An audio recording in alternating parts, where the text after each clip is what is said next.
But as a youngster, his outlook was very Straits Chinese.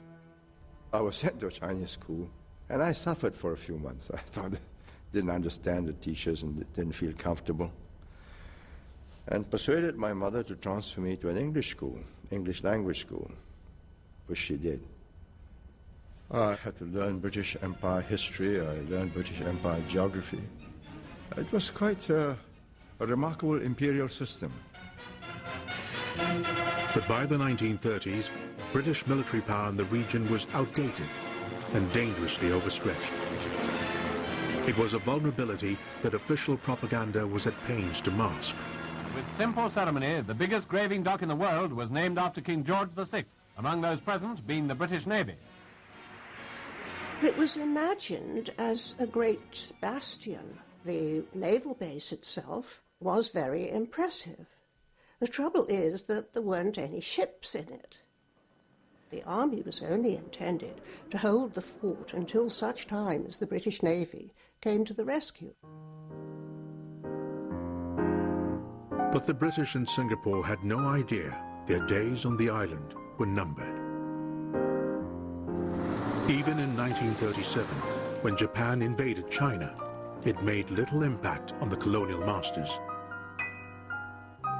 But when news of the suffering reached Singapore's Chinatown, it reignited feelings of nationalism. Only now, it had a potent new enemy on which to focus. There was a very angry reaction amongst the Chinese population in Singapore. They organized themselves to raise funds to support the fight against Japan. They sang songs of protest. But more importantly, they tried to hit Japan where it hurts by boycotting the cheap Japanese goods that were coming into Singapore at that time. Those involved in anti-Japanese activities felt safely protected behind Britain's legendary defenses. They were confident that Japan would never dare strike back.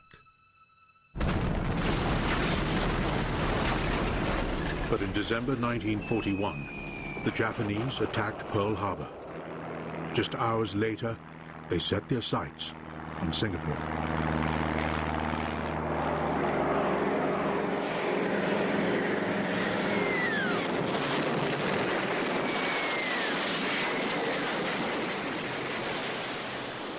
I was in the dormitory about 4 or 5 o'clock in the morning. The bombs dropped.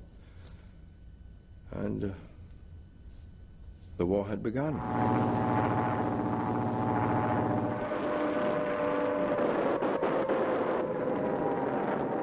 The siren sounded.